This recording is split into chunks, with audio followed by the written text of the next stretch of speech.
पहाड़ प्रभात में आपके साथ हूं मैं दीपा बाफिला। उत्तराखंड में 14 फरवरी को सभी 70 विधानसभा सीटों पर मतदान हो चुका है। अब इंतजार 10 मार्च का है जब नतीजों का ऐलान होगा।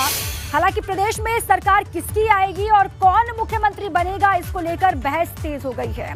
पूर्व सीएम हरीश रावत के सीएम वाले बयान पर मुख्यमंत्री पुष्कर सिंह धामी ने पलटवार किया है। सीएम पुष्कर सिंह धामी ने कहा कि हरीश रावत मुंगेरी लाल के हसीन सपने देख रहे हैं।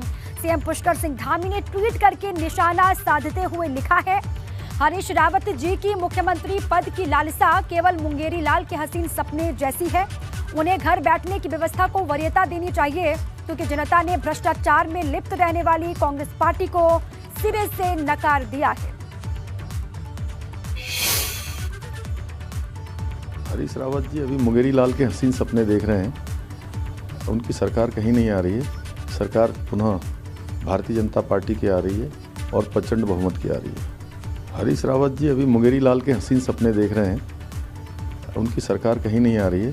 सरकार पुनः भारतीय जनता पार्टी की आ रही है और प्रचंड बहुमत की आ रही है। और आपको हम बता दें कि पूर्व सीएम हरीश रावत ने एक इंटरव्यू के दौरान फिर से सीएम बनने की अपनी इच्छा, अपनी ख्वाहिश जाहिर की है। हरीश रावत ने मतदान के अगले ही दिन कहा था कि या तो मैं मुख्यमंत्री बन जाऊंगा या फिर घर बैठ जाऊंगा। उनके इस बयान के बाद सियासी बयानबाजी शुरू हो गई है। सीएम धामी ने भी इसी बयान को लेकर निशाना साधा है। आपको बता दें, इस बार हरीश रावत ने नैनीताल की लालकुआं सीट से चुनाव लड़ा है और अपनी सीट पर जीत के दावे के साथ ही वो प्रदेश में कांग्रेस की वापसी का भी दावा कर रहे हैं, जिसको लेकर हरीश रावत कह रहे हैं कि अगर उन्हें सत्ता की बागडोर संभालने का मौका मिला तो महिलाओं के लिए काम वो करेंगे। जिसका मतलब साफ है कि हरीश रावत एक बार फिर से प्रदेश के सीएम की कुर्सी पर बैठने की ख्वाहिश रखते हैं। आज एक बहुत कठिन चुनाव अभियान के बाद शोध नींद खुली तो मुझे अपनी माँ बहुत याद आई। जब मैं मुख्यमंत्री था उस समय मैंने अपनी माँ को स्मरण कर जब भी मैं उसके दर्शन करता था, मुझे लगता था वो मुझसे कुछ कह रही है कि गरीबों के लिए कुछ करो। अब मैं नहीं जानता आज आगे नियति ने मेरे लिए क्या रास्ता निर्धारित किया है, मगर माँ घास लेकर के आने वाली और लकड़ी लेकर के आने वाली आज भी मेरी बहुत सारी बहनें हैं। मैं तुझे घसारी सम्मान पेंशन समर्पित करता हूँ। सत्ता में आएंगे, मेरे हाथ में बागडोर रही माँ तो घसारी सम्मान पेंशन मैं प्रारंभ करूँगा। जहां एक तरफ हरीश रावत कांग्रेस की सत्ता में वापसी और खुद के सीएम बनने की बात कह रहे हैं, तो वहीं उनके इस बयान पर जब कांग्रेस संगठन के पदाधिकारी से सवाल पूछा गया तो उनका जवाब बहुत घुमा फिरा कर देने वाला था। कांग्रेस के प्रदेश महामंत्री मथुरा दत्त जोशी ने क्या कुछ कहा है वो आपको सुनाते हैं। हरीश रावत जी पार्टी के वरिष्ठ नेता हैं। उन्होंने अपने मन की बात कही, अपनी बात कही है और उसमें जो भी होगा पार्टी का हाईकमान विचार करेगा। और उनको पार्टी में, हमारी पार्टी तो लोकतांत्रिक पार्टी है, हर एक को अपनी बात कहने का अधिकार है। तो कौन सी पार्टी जीत रही है, सत्ता में काबिज कौन हो रहा है, कौन बन रहा है उत्तराखंड का अगला मुख्यमंत्री, इसकी पूरी तस्वीर जो है 10 मार्च को साफ हो जाएगी। लेकिन उससे पहले बयानबाजी का दौर चरम पर है। इसी पर जानकारी लेते हैं देहरादून से हमारे सहयोगी विनोद जुड़ चुके हैं, सीधे उन्हीं के पास चलते हैं। विनोद, जहां पर हरीश रावत ने पहले मुख्यमंत्री वाला बयान दिया था, अब उस पर पुष्कर सिंह धामी ने भी पलटवार किया है। अब ये बयानबाजी का दौर लगता है कि 10 मार्च से पहले रुकेगा नहीं। बिल्कुल, देखिए दीपा, उत्तराखंड का मुख्यमंत्री कौन होगा या नहीं होगा उसके लिए तो सभी को इंतजार 10 मार्च का करना होगा। लेकिन इलेक्शन काउंटिंग 10 मार्च 2022 को है। उससे ठीक पहले जो एक बयानबाजी है मुख्यमंत्री बनने को लेकर, दोनों ही दिग्गज नेता, चाहे पूर्व मुख्यमंत्री हरीश रावत हो या वर्तमान मुख्यमंत्री पुष्कर सिंह धामी हो, मीडिया संस्थान के दौरान एक इंटरव्यू में हरीश रावत ने कहा है कि इस बार अगर वो राजनीति में नहीं होते हैं या फिर इस बार उनको मौका नहीं मिलता है तो वो ठीक है, वो घर बैठ जाएंगे, अगर मौका मिलता है तो मुख्यमंत्री बनेंगे। इस तरीके का बयान उनका सामने आया है। लेकिन उस पर ही पलटवार करते हुए मुख्यमंत्री पुष्कर सिंह धामी ने कहा है कि हरीश रावत केवल मुंगेरी लाल के हसीन सपने देख रहे हैं और जनता जनता कांग्रेस को नकार चुकी है। इस बार भी प्रचंड बहुमत की सरकार भाजपा की बनने वाली है। तो दोनों ही ये दिग्गज एक उलझन में उलझे हुए हैं, एक दूसरे पर बयानबाजी कर रहे हैं, लेकिन दोनों ही दिग्गजों को या फिर तमाम जनता को, चाहे कांग्रेस हो या भाजपा हो, सभी को इंतजार 10 मार्च का करना होगा कि आखिरकार कौन उत्तराखंड का मुख्यमंत्री होगा, भाजपा को होगा या कांग्रेस का होगा। 10 मार्च का इंतजार दीपा करना होगा। लेकिन हरीश रावत का ये जो बयान है, एक मीडिया संस्थान के दौरान उन्होंने ये इंटरव्यू कहा था कि इस बार मुख्यमंत्री बना तो ठीक है, वरना मैं घर बैठ जाऊंगा, इस तरीके का बयान उनका आया था। और ये बयान इससे जोड़कर भी देखा जा रहा है कि यानी पूर्व में हरीश रावत का ये मानना रहा है और जो एक तर्क रहा है कि ये जो चुनाव अभी उत्तराखंड में हुआ है, ये हरीश रावत के राजनीतिक करियर का आखिरी चुनाव भी हो सकता है। तो इस वजह से ये बयान देखा जा रहा है, क्योंकि हरीश रावत ने ये कहा है कि अगर मुख्यमंत्री बनूंगा तो ठीक है, वरना इस बार अगर मुख्यमंत्री नहीं बनता हूं तो घर बैठ जाऊंगा। इस पर हरीश रावत के बयान पर मुख्यमंत्री पुष्कर सिंह धामी ने भी पलटवार किया है और साफ तौर पर यह कहा है कि इस बार भाजपा की प्रचंड बहुमत की सरकार एक बार फिर से बनने वाली है। 2022 में 2017 का जो मिथक है वो टूटने वाला है। और ये पूरी सिंहासन की लड़ाई है जो सीएम वर्सेस पूर्व सीएम हो चली है। आप किसको उत्तराखंड की जनता चुनने जा रही है, इसका फैसला 10 मार्च को साफ हो जाएगा, सबके सामने होगा। बहुत शुक्रिया आपका पूरी जानकारी के लिए और विस्तार से समझाने के लिए। अब आगे बढ़ते, देहरादून से बड़ी खबर है। चुनाव निपटने के बाद सरकारी दफ्तरों में तेज होगा काम। जी हां, चुनाव ड्यूटी से कर्मचारी अपने विभागों में वापस लौटे। तहसील, आरटीओ, नगर निगम में नहीं हो पा रहे थे काम। ये बड़ी खबर है। चुनाव निपटने के बाद सरकारी दफ्तरों में काम अब तेज होगा। चुनाव ड्यूटी से कर्मचारी अपने अपने विभागों में वापस लौट रहे हैं। एक बार फिर से काम को वो पटरी पर लेकर के आएंगे। तहसील, आरटीओ, नगर निगम में काम नहीं हो पा रहे थे, जिसकी वजह से लोगों को दिक्कतें भी हो रही थी, तमाम शिकायतें निकल करके बाहर आ रही थी। अभी बड़ी खबर है। और अब बात उत्तराखंड के विधानसभा चुनाव में पहली मर्तबा ताल ठोकने वाली आम आदमी पार्टी की।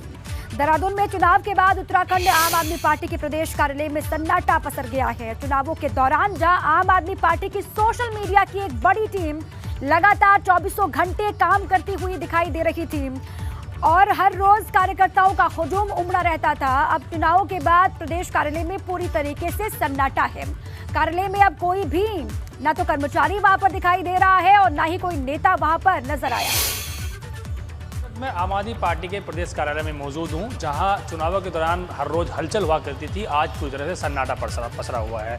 नीचे कार्यालय में कोई कार्यकर्ता मौजूद नहीं है, नेता मौजूद नहीं है और यहां अगर आप देखेंगे तो ये सोशल मीडिया की टीम यहाँ हुआ करती थी आम आदमी पार्टी की। चुनावों के दौरान यहाँ तकरीबन 15 से 20 लड़के हर रोज काम करते थे, लेकिन अब ये कहना है पार्टी के नेताओं का कि क्योंकि अब सोशल मीडिया का बहुत बड़ा काम रहा नहीं है उत्तराखंड में, चुनाव खत्म हो गए हैं, तो इसलिए जो टीम थी वो जो दिल्ली से लोग आए थे उनको दिल्ली भेज दिया गया है, बाकी जो दूसरी टीम है वो छुट्टी पे है। तो यहाँ आप देखेंगे तो पूरी तरह से सन्नाटा पसरा हुआ है। इससे पहले भी एबीपी गंगा ने तमाम तस्वीरें आपको दिखाई थी आम आदमी पार्टी किस तरह से सोशल मीडिया में बेहतर तरीके से काम कर रही थी, लेकिन अब आप यहाँ देखेंगे तो अब सिर्फ एक बंदा यहाँ बैठा हुआ है जो अपने कुछ पार्टी के काम होंगे वो कर रहे होंगे, बाकी यहाँ जो 15-20 लोगों की टीम थी वो नहीं है। उसके बाद अगर आप सामने का कार्यालय देखेंगे तो वहाँ पर भी एक टीम जो मैनेजिंग टीम थी वो काम करती थी, लेकिन अब वो टीम भी यहाँ मौजूद नहीं है। मीडिया विभाग की जो टीम थी वो टीम यहाँ मौजूद नहीं है। इसके अलावा नीचे भी कार्यालय में जो पार्टी के कार्यकर्ताओं का रोज यहाँ जमावड़ा लगता था, वो चर्चाएं करने आते थे या वो चुनावी माहौल के कामकाज के लिए यहाँ पहुँचते थे, वो भी यहाँ मौजूद नहीं है। तमाम तरह की एक्टिविटी इसी कार्यालय से हुआ करती थी, लेकिन अब आप देखेंगे तो यहाँ पर पूरी तरह से सन्नाटा पसरा हुआ है। आम आदमी पार्टी ने उत्तराखंड की 70 विधानसभा सीटों पर पहली बार चुनाव लड़ा है और पहली बार चुनाव में आम आदमी पार्टी को बड़ी उम्मीदें थी कि यहाँ से अच्छी बहुमत के साथ वो कई सीटें जीत कर आएंगी, लेकिन क्योंकि अब चुनाव खत्म हो गए हैं, सभी प्रत्याशियों को भविष्य ईवीएम में बंद हो गया है। 10 तारीख को चुनाव के बाद मतगणना होगी, उसके बाद पता लगेगा कि आम आदमी पार्टी की जो मेहनत थी, तमाम जो वर्कर्स यहाँ काम कर रहे थे, उनकी किस तरह से उनकी मेहनत रंग लाती है और कितनी सीटें आम आदमी पार्टी जीत पाती है। देहरादून से कृष्ण पलोनेस के साथ पंकज राणा, एबीपी गंगा। अब आगे बढ़ते हैं, हल्द्वानी से बड़ी खबर है। मतगणना के लिए प्रशासन ने तेज की तैयारी। 10 मार्च को होने वाली काउंटिंग के लिए तेज हो गई है तैयारी। 22 फरवरी को मतगणना कर्मियों को दिया जाएगा प्रशिक्षण और MBPG कॉलेज में 6 विधानसभा सीटों का स्ट्रांग रूम बनाया गया है। स्ट्रांग रूम में रखी गई हैं 1008 ईवीएम। ये बड़ी खबर है। 10 मार्च को होने वाली काउंटिंग के लिए तैयारियां तेज हो गई हैं और साथ ही 22 फरवरी को मतगणना कर्मियों को प्रशिक्षण दिया जाएगा, ट्रेनिंग दी जाएगी। रुद्रपुर विधानसभा सीट से निर्दलीय प्रत्याशी राजकुमार ठुकराल ने एक प्रेस कॉन्फ्रेंस की और इस दौरान उन्होंने एक दावा किया है कि 10 मार्च को चुनाव परिणाम उनके पक्ष में आएगा और वो ऐतिहासिक जीत हासिल करेंगे। इसके साथ ही राजकुमार ठुकराल से अपनी प्राथमिकता भी उन्होंने गिनाई है, जिसमें पुलिस कर्मियों का ग्रेड पे 4600 रुपए और शिवनगर से ट्रांजिट कैंप तक दान पात्र की भूमि पर रह रहे लोगों को मालिकाना हक दिलाना शामिल है। और इसके अलावा राजकुमार ठुकराल ने विपक्षियों पर चुनाव के दौरान पैसा और शराब बांटने का आरोप लगाया, जिसके बाद उनकी शिकायत पर पुलिस ने मुकदमा भी दर्ज किया है। 10 मार्च को अगर सीटी बच जाएगी, आम जनमानस के आशीर्वाद से मैं विधायक बन जाऊंगा, तो मेरी पहली प्राथमिकता होगी जो मेरे पुलिसकर्मी हैं, जिनका मामला मैंने 2 बार विधानसभा में उठाया, मुख्यमंत्री के सामने उठाया, डीजीपी के सामने उठाया, गृह सचिव के सामने उठाया, 4600 ग्रेड पे का मामला, उसका समाधान धामी सरकार ने नहीं किया। लेकिन चुनाव खत्म होने के बाद जनता को सुविधाएं मुहैया कराने मसूरी पहुंचे कैबिनेट मंत्री गणेश जोशी ने जिला अस्पताल का निरीक्षण किया और इस दौरान बर्फबारी के दौरान प्रसव पीड़ित महिला का इलाज करने वाली हेड नर्स एल्वीना फ्रांसिस और उनकी टीम को अपनी ड्यूटी निष्ठा और ईमानदारी से निभाने के लिए कैबिनेट मंत्री ने सम्मानित भी किया। उसी की तस्वीर आपको दिखा रहा है, जिसके बाद हेड नर्स एल्वीना फ्रांसिस ने कैबिनेट मंत्री गणेश जोशी का आभार व्यक्त किया। अपने प्रयासों से यहाँ पर पर्याप्त डॉक्टर यहाँ पर हैं, हमारे सीएमएस बहुत अच्छा काम यहाँ पर कर रहे हैं, सारे डॉक्टर्स अच्छा काम कर रहे हैं। आई सर्जन नहीं था, आई सर्जन यहाँ पर आ गया है, डेंटल सर्जन यहाँ पर है, डेंटल एक्सरे यहाँ पर हो रहे हैं, सीटी स्कैन की मशीन शीघ्र चालू होने वाली है ताकि हमारे गरीब लोगों को सीटी स्कैन के लिए देहरादून न जाना पड़े। तो सारी सुविधाएँ हमने यहाँ पर रोज करवा दी हैं। एक जाइनेकोलॉजिस्ट ने मुझसे एक थोड़ा सा शिकायत तो क्या कहूँ से एक सलाह दी कि हमारी जो ओटी चालू हो नहीं पा रही है, जिसकी वजह से ऑपरेशन केसेस को नीचे भेजना पड़ता है। मैंने अभी सीएमओ से यहाँ से बात की है, हम 15-20 के अंदर ओटी को भी चालू करवा देंगे।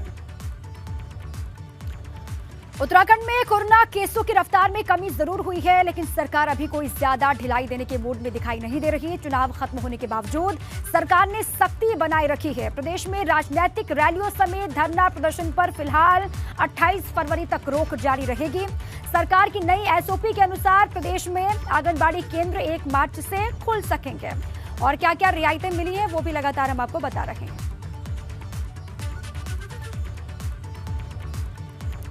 अब तमाम और रियायतें तो मिली हैं, लेकिन धरना प्रदर्शन रैलियों पर अभी भी रोक रहेगी। ये कहा जा रहा है कि रैलियों में जो बेतहाशा भीड़ जुटती है उससे खतरा और भी आगे बढ़ सकता है। इसी पर रवि कैंतुरा जुड़ चुके हैं देहरादून से, उन्हीं के पास सीधे आपको ले चलते। रवि, जो चीजें सबसे पहले जहां पर रियायतें लोगों को मिली है, सबसे पहले मैं चाहूंगी वो जरा आप बताएं, और इन चीजों को खुलने के बाद, रियायतें मिलने के बाद लोग किस तरीके से वहां पर रिएक्ट कर रहे हैं उत्तराखंड में?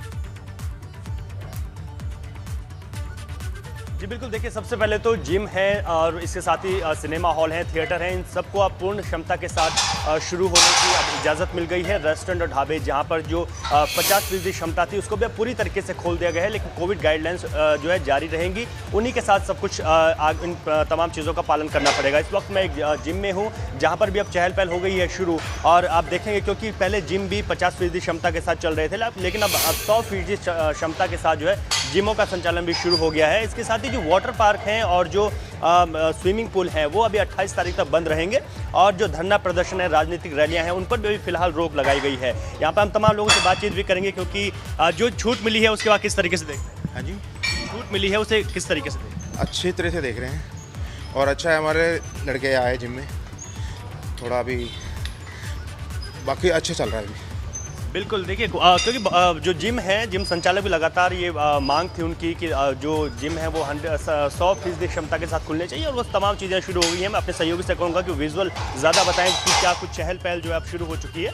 और इससे एक महत्वपूर्ण बात ये भी है क्योंकि जो राजनीतिक रैलियाँ हैं, धरना प्रदर्शन है, उन पर फिलहाल रोक लगेगी। और सबसे खास बात है कि 1 तारीख से आंगनबाड़ी केंद्र भी अब शुरू हो जाएंगे, तो जो छोटे बच्चों की पढ़ाई है जो आंगनबाड़ी केंद्र में होती है, उन चीज़ों की इजाज़त भी अब मिल जाएगी। पिछले 24 घंटे की अगर बात करें दीपा, तो अब उत्तराखंड में कोरोना के मामले 200 से भी कम आए हैं, और ऐसे में अब जो सरकार की जो नई गाइडलाइन आई है वो इसी वजह से आई है कि अब ज़्यादा से ज़्यादा जो है हर एक चीज़ों को खोला जा सके। हालांकि जो स्विमिंग पूल है, वाटर पार्क है, उन्हें अभी फिलहाल बंद रखा गया है। 28 तारीख के बाद उनको खोलने की अनुमति मिलेगी, नई गाइडलाइन जारी होंगी। और लोगों से ये भी जो है अभी सरकार ने ये हिदायत दी है कि तमाम जो सार्वजनिक स्थान है जहाँ पर ज़्यादा भीड़ भाड़ होती है, मास्क ज़रूर पहने। तमाम रियायतें मिली हैं, लेकिन वो रियायतें लोगों की सुविधाओं को ध्यान में रखकर है, और लोगों को भी ख्याल रखना होगा। रियायतें उनको दी जा रही है लेकिन लापरवाही अभी भी बरतनी नहीं है, सावधानी बरतनी है, ये लोगों को ख्याल रखना होगा। बहुत शुक्रिया आपका रवि पूरी जानकारी के। आगे बढ़ते हैं, रुड़की से बड़ी खबर है, ऊर्जा निगम का बकायेदारों के खिलाफ अभियान तेज हो गया है। चुनाव खत्म होते ही एक्शन में आया ऊर्जा निगम, बकाया नहीं देने वालों पर हो रही कार्रवाई। मार्च में बड़े स्तर पर जारी रहेगा वसूली अभियान। देहरादून से दूसरी बड़ी खबर है, उत्तराखंड में 20 फरवरी तक शुष्क रहेगा मौसम को लेकर ये बड़ी जानकारी है कि 20 फरवरी तक मौसम शुष्क रहेगा। 20 फरवरी के बाद प्रदेश में बारिश की आशंका है। ऊंचाई वाले क्षेत्रों में बर्फबारी की भी आशंका जताई जा रही है। मौसम विभाग ने पश्चिमी विक्षोभ के सक्रिय होने की संभावना जाहिर की है।